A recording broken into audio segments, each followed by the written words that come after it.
Hai, saya Katrina Albasia. Assalamualaikum dan selamat sejahtera. Saya Intan Syahera binti Muhammad. Assalamualaikum warahmatullahi wabarakatuh. Saya Nur Fakria binti Jahari. Hai, nama saya Flavia Angel Malanjun. Assalamualaikum dan salam sejahtera. Pada hari ini kami akan membentangkan tugasan 3 bagi subjek wacana penulisan yang bertajuk Analisis Jenis-Jenis Wacana dan Gaya Penulisan Akademik. Ahli kumpulan saya terdiri daripada 4 orang, yaitu saya, Intan Syahera binti Muhammad, Nur Fakria binti Jahari, Katrina Elbasia anak Usin, dan Flavia Angel Malanjun.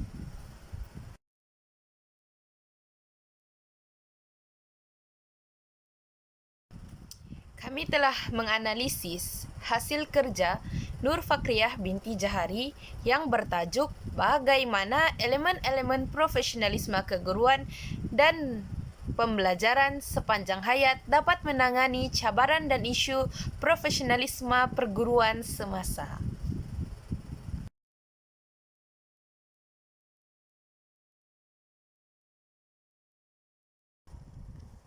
Maksud wacana. Menurut Kamus Dewan pada tahun 2005, wacana merupakan keseluruhan tutur yang merupakan satu kesatuan ucapan, pertuturan, atau percakapan. Dengan perkataan lain, wacana didefinisikan sebagai kesatuan fikiran yang utuh sama ada dalam bentuk lisan seperti pidato, bahas, forum, syarahan, ceramah, khutbah atau tulisan seperti surat, artikel, cerpen, dan novel. Menurut Kamus Linguistik pula, Kamus Linguistik mendefinisikan wacana sebagai unit bahasa yang lengkap dan tertinggi terdiri daripada deretan perkataan dalam bentuk lisan atau tulisan. Menurut Oxford University Press, wacana wujud dalam komunikasi lisan atau tulisan antara dua pihak atau lebih yang mempunyai ayat-ayat yang saling berkait sama ada secara sehala atau dua hala. Wacana terbahagi kepada dua jenis, yaitu wacana lisan dan wacana tulisan.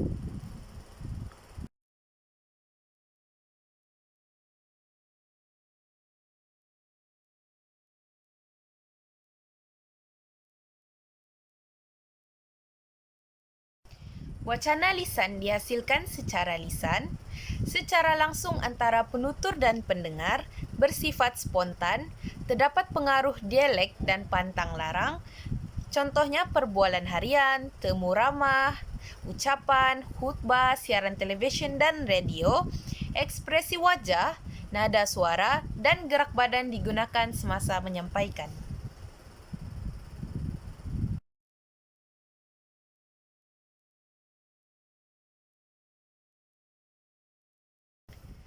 Wacana tulisan disampaikan secara bertulis antara penulis dengan pembaca, komunikasi satu arah, jenis-jenisnya ialah deskriptif, naratif, argumentatif, dan persuasif.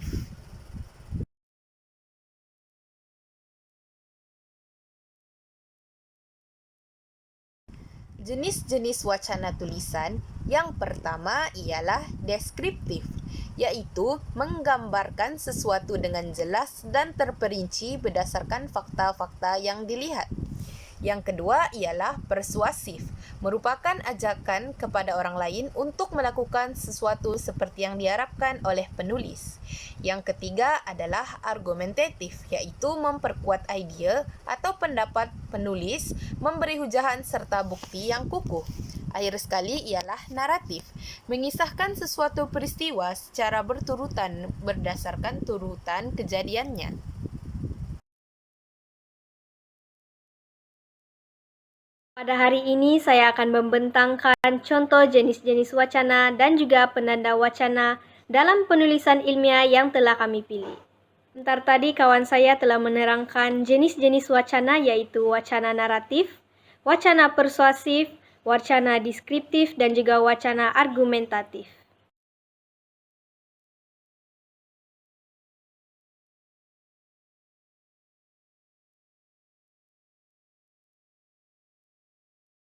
Baiklah, berdasarkan contoh yang kita telah lihat tadi, yaitu wacana deskriptif, di mana seperti yang kita dapat lihat, penulis ingin pembaca untuk menghayati seketika tentang apa yang ingin disampaikan oleh penulis tersebut. Pada waktu ini, pembaca akan cuba untuk memahami isi kandungan tersebut dengan membayangkan pelbagai situasi, iaitu bagaimana matlamat Pelan Pembangunan Pendidikan Malaysia tahun 2013 sehingga 2025 dapat dilaksanakan untuk menjadi sasaran negara dalam sistem pendidikan terbaik di dunia. Seterusnya, penulis juga akan cuba mencungkil idea-idea pembaca dengan memberitahu mereka tujuan penulisan ilmiah ini agar pembaca dapat memahami perkara yang akan dibincangkan oleh penulis dengan lebih lanjut dan juga lebih teliti.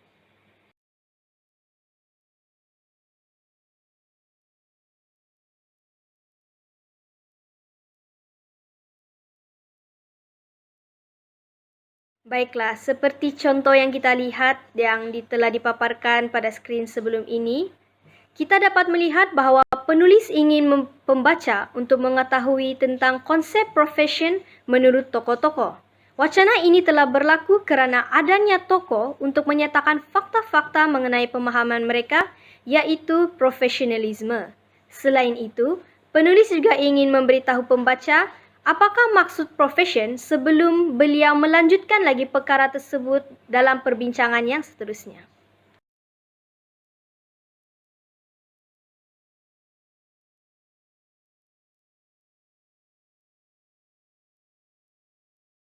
Yang seterusnya adalah wacana argumentatif. Berdasarkan contoh yang kita telah lihat tadi, penulis ingin pembaca untuk mengetahui bahawa guru juga perlu mahir dalam kemahiran soft skill dalam menjayakan profesion perguruan ini. Antara cara-cara dalam mempertingkatkan pengetahuan dan juga kemahiran guru adalah dengan mengikuti kursus yang telah disediakan oleh pihak Kementerian Pendidikan Malaysia. Selain itu, penulis juga ingin pembaca untuk berusaha meningkatkan lagi kemahiran mereka dalam kemahiran soft skill agar dapat mendidik murid-murid dengan teknologi yang semakin canggih ini.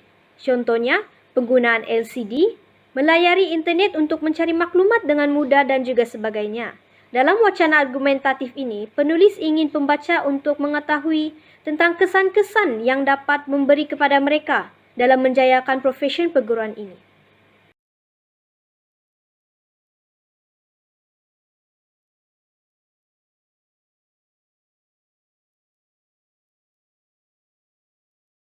Antara perkara yang dibincangkan dalam penulisan ilmiah ini adalah elemen-elemen utama profesion keguruan serta pembelajaran sepanjang hayat yang dapat membantu menangani isu dan cabaran profesionalisme keguruan semasa. Wacana yang terakhir adalah wacana persuatif, di mana contoh ini telah diambil dalam tajuk rumusan, iaitu penulis ingin pembaca untuk menerapkan 7 nilai utama etika kerja Kementerian Pelajaran Malaysia agar profesion guru menjadi tanggungjawab yang penting bagi mereka. Hal ini bertujuan untuk pembaca mengambil manfaat daripada penulisan ilmiah ini agar menjadi salah satu panduan dalam mencapai profesion keguruan yang diperlukan pada waktu sekarang dan juga pada waktu masa hadapan. Wacana ini biasanya berlaku pada hujung penulisan ilmiah, iaitu rumusan, di mana penulis akan merumuskan kembali tentang perkara yang telah dibincangkan agar pembaca dapat memahami proses-proses penulisan yang telah dibincangkan sebentar tadi.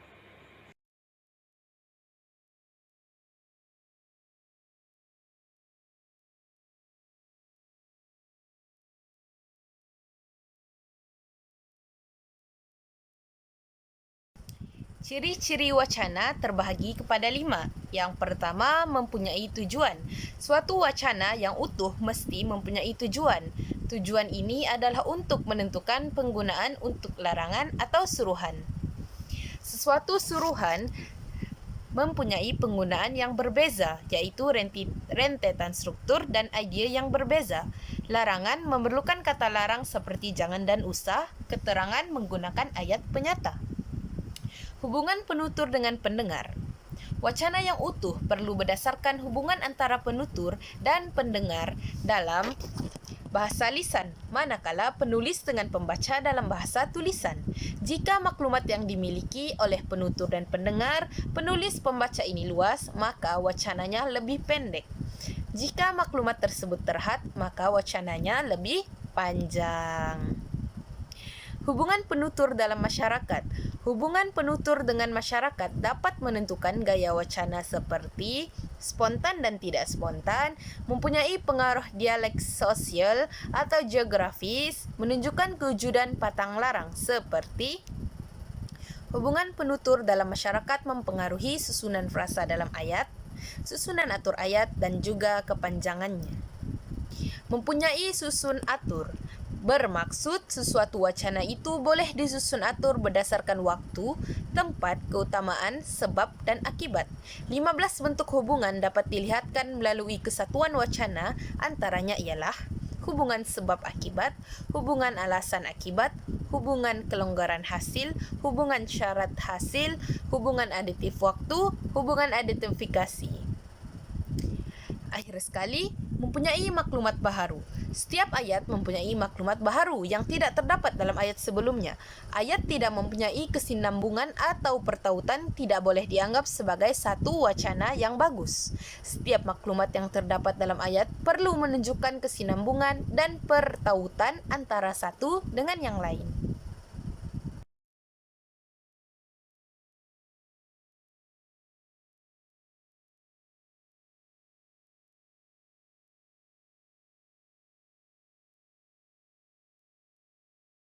Baiklah, sekarang kita masuk kepada tajuk yang seterusnya, yaitu penanda wacana. Apakah itu penanda wacana? Menurut Nik Safia Karin pada tahun 2003, penanda wacana adalah perkataan atau rangkaian kata yang menunjukkan pertalian. Rangkai kata ayat yang digunakan untuk merangkaikan ayat dengan ayat dikenali sebagai perangkai ayat atau peranti linguistik. Unsur-unsur bahasa digunakan dalam penanda wacana adalah untuk mewujudkan kohensi dan juga koheren antara ayat. Antara kepentingan penanda wacana dalam penulisan adalah untuk mewujudkan pertautan atau kesinambungan antara sebahagian teks dengan teks yang lain sehingga membentukkan kesatuan. Selain itu, dapat menghubungkan ayat dengan ayat dan juga menghubungkan perenggan dengan perenggan dan membantu pendengar ataupun pembaca memahami teks tersebut.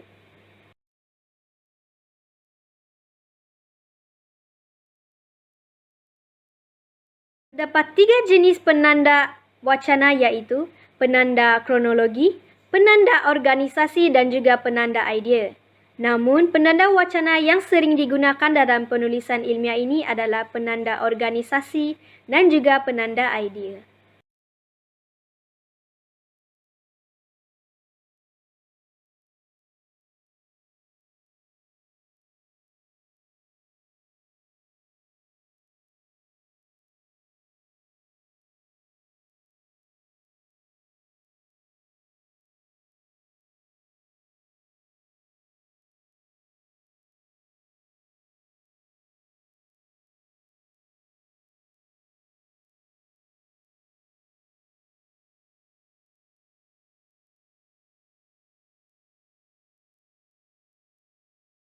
Apa yang dimaksudkan dengan penanda kronologi?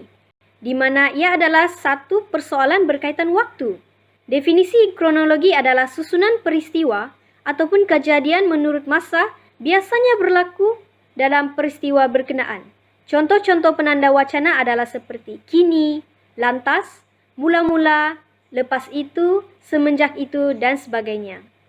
Dalam penanda organisasi pula dapat menghubungkan bahagian wacana dengan bahagian wacana yang lain. Contohnya, sebagai kesimpulan, untuk merumuskan, dalam hal ini, tegasnya, akhir sekali, dan sebagainya.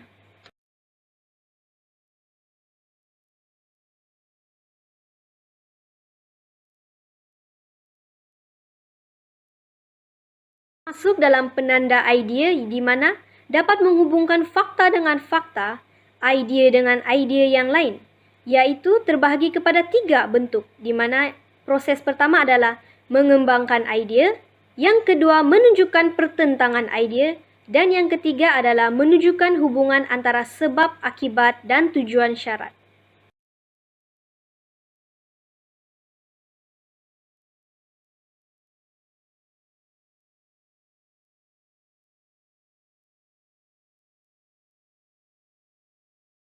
Contoh-contoh penanda wacana yang digunakan dalam penulisan ilmiah ini adalah seperti yang berikut. Yang pertama adalah mengembang dan juga memperluas idea, yaitu dan, selain itu, dengan itu, tambahan pula, di samping itu, akhir sekali di mana dalam penanda idea dan juga dalam penanda organisasi. Dan seterusnya malahan dan juga justru itu. Dalam aspek yang kedua adalah menunjukkan pertentangan idea, yaitu secara tidak langsung dan juga namun demikian. Yang terakhir sekali adalah sebab akibat dan juga tujuan syarat. Contoh-contoh yang telah digunakan adalah oleh itu, maka, oleh hal yang demikian dan hal ini dikatakan demikian kerana.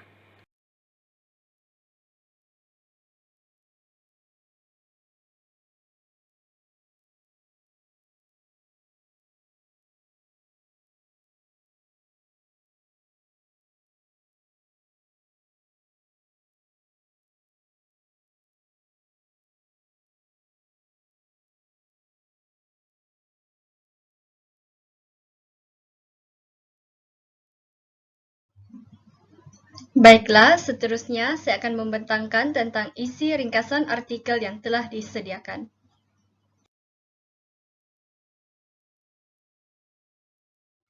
Berikut merupakan elemen-elemen profesionalisme keguruan.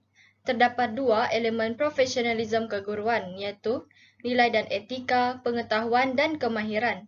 Terdapat 7 nilai utama etika yang menjadi fokus etika kerja Kementerian Pelajaran Malaysia, yaitu nilai amanah, jujur, bijaksana, bersyukur, dedikasi, ikhlas dan penyayang. Nilai merupakan kriteria bagi kita mempertimbangkan sesuatu benda, situasi dan manusia. Manakala etika pula merupakan elemen yang penting dalam mengendalikan kehidupan seharian. Etika keguruan penting dalam menentukan kestabilan sesebuah institusi pendidikan dan menjadi panduan bagi mewujudkan nilai-nilai murni dalam diri warga pendidik. Guru perlu sentiasa berusaha dan bermotivasi untuk meningkatkan ilmu pengetahuan dan mempelajari pelbagai kemahiran melalui pelbagai sumber. Guru juga perlu melengkapkan diri dengan ilmu, teknologi maklumat dan komunikasi, kemahiran menangani masalah disiplin pelajar, kemahiran memimpin dan sebagainya.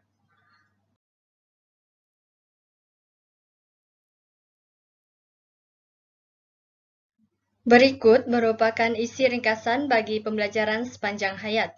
Pembelajaran sepanjang hayat merupakan satu pendemokrasian pendidikan yang merangkumi program pemerolehan pengetahuan, kemahiran dan kompetensi sama ada secara formal atau tidak formal berdasarkan pengalaman dan latihan di tempat kerja. Terdapat 4 peranan guru untuk membudayakan pembelajaran sepanjang hayat. Yang pertama, sebagai penyiasat aktif untuk menghidupkan budaya penyelidik. Yang kedua, menjadi pemikir yang kritikal dengan mengamalkan budaya pemikiran yang reflektif. Yang ketiga, bersikap terarahkan diri dengan rutin budaya membaca. Dan yang terakhir ialah sebagai pembicara yang berkesan untuk memantapkan budaya kolaboratif.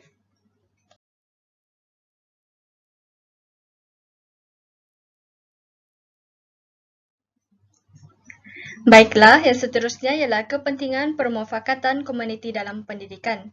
Kepentingan yang pertama ialah dapat membantu murid yang kurang bernasib baik. Penglibatan pihak swasta dalam membantu murid-murid yang kurang bernasib baik amatlah diperlukan agar mereka dapat menjalankan sesi pembelajaran mereka dengan lebih baik. Contoh sumbangan yang dapat diberikan ialah dari segi pakaian sekolah, kasut sekolah, alat tulis dan sebagainya. Sumbangan ini amatlah perlu dilakukan agar dapat mengurangkan lagi beban kewangan keluarga-keluarga yang berpendapatan rendah. Kepentingan yang kedua ialah dapat membantu menambah baik kemudahan pendidikan. Penambah baik kemudahan prasarana di sekolah amatlah penting agar sesi pembelajaran dan pengajaran dapat dilakukan dengan baik. Pembinaan makmal komputer di sekolah dapat membantu dan memudahkan murid-murid untuk mengakses internet untuk mencari maklumat di sekolah. Kepentingan yang ketiga ialah dapat membantu meningkatkan pembangunan profesionalisme keguruan. Sekolah merupakan salah satu komuniti yang penting dalam pendidikan. Hubungan kerjasama antara sekolah dengan sekolah lain amatlah penting agar berupaya meningkatkan lagi prestasi sekolah masing-masing. Perkongsian ilmu daripada guru-guru pakar juga penting agar kaedah sesi pembelajaran yang dijalankan menjadi lebih baik.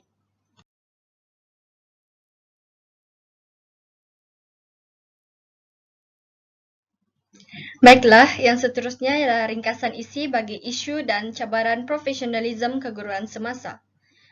Isu dan cabaran profesionalisme keguruan semasa yang pertama ialah kemampuan untuk menyediakan murid dengan kemahiran dan pengetahuan revolusi maklumat atau TMK. Yang kedua ialah kecekapan guru bimbingan dan konseling di sekolah. Yang ketiga ialah melahirkan murid yang berpengetahuan, berkemahiran, berketerampilan, mengamalkan nilai dan sikap positif serta dinamik. Yang seterusnya ialah melahirkan murid yang dapat menyumbang kemajuan dan pertumbuhan ekonomi negara.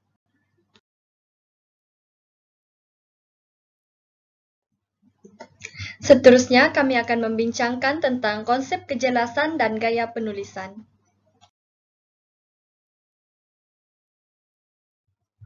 Berikut merupakan perkara yang akan dibincangkan sebentar lagi. Yang pertama, penggunaan bahasa formal.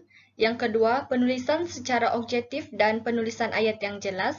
Dan yang ketiga ialah perkembangan idea secara logik.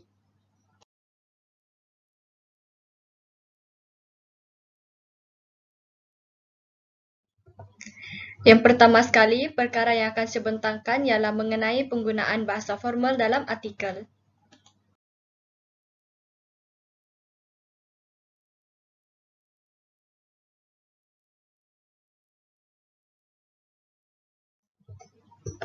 Baiklah, yang seterusnya ialah penggunaan bahasa formal dalam artikel yang telah dihasilkan. Sebelum itu, lebih baik untuk kita mengenali apakah itu bahasa formal. Bahasa formal bersifat baku, iaitu bahasa Melayu yang sempurna dari segi penggunaan aspek-aspek bahasanya, betul ejaannya, tata bahasa, istilah, penggunaan kata, laras bahasa dan sebutannya. Berikut merupakan penyataan oleh Muhammad Sidin Ahmad Ishak dan Muhammad Saleh Rahmat pada tahun 2008. Berikut merupakan contoh penggunaan bahasa formal dalam artikel yang telah dihasilkan. Akhir sekali, selain dapat memberikan faedah kepada murid, permufakatan komuniti juga dapat membantu meningkatkan pembangunan profesionalisme keguruan. Sekolah juga merupakan salah satu komuniti yang penting dalam pendidikan. Hubungan kerjasama antara sekolah dengan sekolah lain berupaya meningkatkan prestasi sekolah masing-masing. Perkongsian ilmu dan kemahiran oleh guru pakar membolehkan pembangunan profesionalisme guru ditingkatkan. Hal ini akan dapat memperbaik kaedah pengajaran dan pembelajaran, pengurusan bilik darjah dan kemahiran lain yang perlu ada dalam setiap warga pendidik. Permufakatan ini juga akan membuahkan pandangan dan idea melalui perbincangan muhibah antara guru bagi meningkatkan lagi prestasi sekolah masing-masing.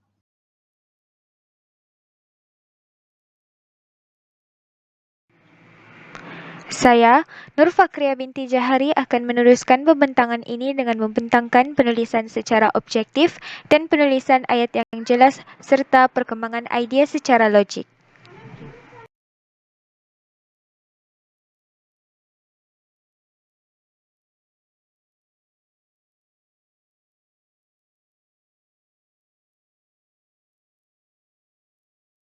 Penulisan secara objektif.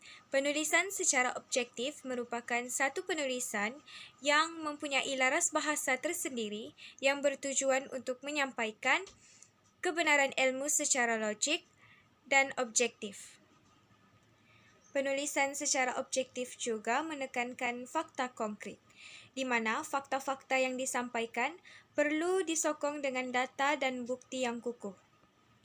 Seterusnya, penulisan secara objektif juga tidak mengandungi nilai emotif, tidak bersikap bias atau berat sebelah, dan penggunaan perkataan neutral.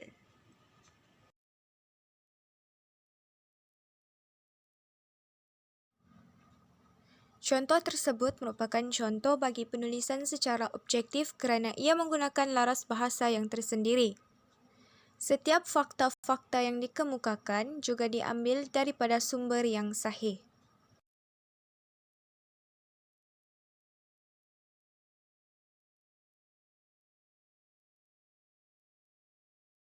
Ayat yang jelas.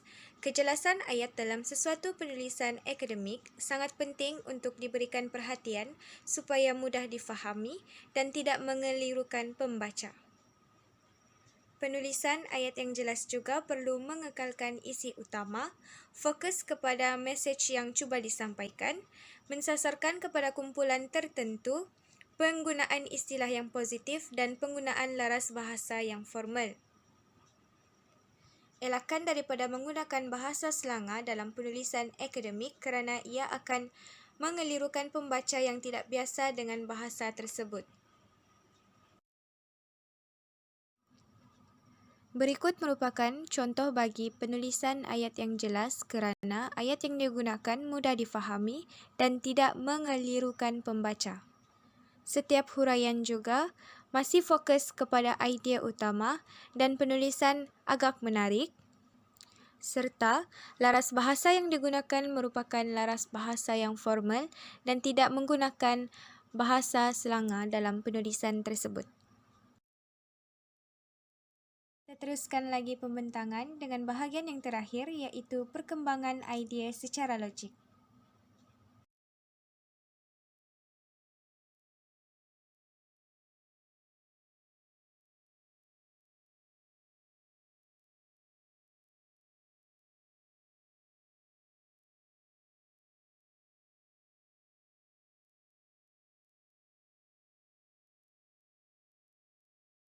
Perkembangan idea secara logik merupakan kesatuan makna yang utuh. Ia menggunakan kata hubung dan penanda wacana yang betul. Selain itu, penghuraian idea yang jelas, menggunakan tanda baca yang betul dan penggunaan istilah yang sesuai. Dan yang terakhir, urutan logik, bukti dan contoh, kepelbagaian struktur ayat dan memiliki sumber. Perkembangan idea secara logik juga berkaitan dengan koheren dan kohesi. Koheren adalah kesepaduan antara satu bahagian dengan bahagian yang lainnya sehingga ayat-ayat memiliki kesatuan makna yang utuh. Dalam penulisan yang koheren, idea-idea dihuraikan dengan jelas dan dalam urutan logik serta disokong oleh bukti dan contoh. Bagi kohesi pula, ia merupakan hubungan antara bahagian dalam teks dengan menggunakan penanda wacana atau kata kesinambungan yang sesuai. Dalam penulisan kohesi, terdapat kesinambungan idea yang mana satu idea telah dihubungkan dengan idea yang lain secara mantap pada tahap ayat, perenggan dan keseluruhan teks. Antara ciri-ciri penulisan kohesi adalah berbagai-bagai struktur ayat, menggunakan tanda baca dengan betul, perenggan dibina dengan baik, penggunaan kata hubung yang tepat, dan peralihan antara perenggan dengan bahagian-bahagian lain adalah tepat. Berikut merupakan contoh bagi perkembangan idea secara logik kerana ia mempunyai koheren dan kohesi yang tersendiri.